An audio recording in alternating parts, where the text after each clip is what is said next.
ಹುಬ್ಬಳ್ಳಿ ಧಾರವಾಡ ಮಹಾನಗರ ಪಾಲಿಕೆಯಲ್ಲಿ ದಂಧೆ, ವಲಯ ಕಚೇರಿ ಹತ್ತಿರಲ್ಲೇ ಲಕ್ಷಾಂತರ ರೂಪಾಯಿ ಅಪಹರಣಕ್ಕೆ ರೋಚಕ ಯೋಜನೆ.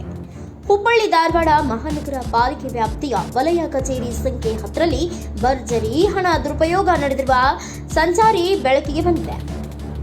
ಲಕ್ಷಾಂತರ ರೂಪಾಯಿಗಳನ್ನ ದುರುಪಯೋಗ ನಡೆಸಿರುವ ಸಂಚು ಬೆಳಕಿಗೆ ಬಂದಿದೆ. ಲಕ್ಷಾಂತರ ರೂಪಾಯಿಗಳನ್ನ ನುಂಗಲು ಅಧಿಕಾರಿಗಳು ಮತ್ತು ವಸೂಲಿಗಾರರ ಜೊತೆ ಸೇರಿ ರೂಪಿಸಿದ ಯೋಜನೆಯೊಂದು ಭಾರಿ ರೋಚಕವಾಗಿದ್ದು, ಪಾಲಿಕೆ ಮತ್ತು ಸರ್ಕಾರಕ್ಕೆ ತೀವ್ರ ಹೊಡೆತಕ್ಕೆ ಬಿದ್ದಿದೆ. ಈ ದುಷ್ಕೃತ್ಯದ ತಿರುಳು ಬಹಳ ಆಸಕ್ತಿದಾಯಕವಾಗಿದೆ. ಆರೋಪಿಗಳು ಪಾಲಿಕೆಗೆ ಸೇರಬೇಕಾದ ಮೂಲ ಸೌಲಭ್ಯಗಳ ತೆರಿಗೆ ವಸೂಲಾತಿ ವ್ಯವಸ್ಥೆಯನ್ನೇ ಕುತಂತ್ರದಿಂದ ಬಳಸಿಕೊಂಡಿದ್ದಾರೆ. ವಲಯ ಕಚೇರಿ 10ರಲ್ಲಿ ಈಗಾಗಲೇ ಬಾಕಿ ಇದ್ದ ಹಳೆಯ ಪಿಐಡಿಗಳನ್ನ ಮಾಡಿ ಅದೇ ಆಸ್ತಿಗಳಿಗೆ ಹೊಸದಾಗಿ ಪಿಐಡಿ ತೆರೆದು ಹಣ ವಸೂಲಿ ಮಾಡುವ ಮೋಸದ ಜಾಲವನ್ನ ಹೆಣೆಯಲಾಗಿದೆ.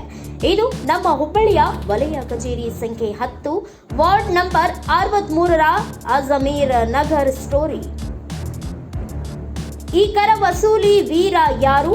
ಇವರು ಕಾಲಿಟ್ಟಲ್ಲೆಲ್ಲ ಮಾಡಿದ್ದ ಘನಂದಾರಿ ಕೆಲಸ ಎಳೆ ಎಳೆಯಾಗಿ ಬಯಲಿಗೆ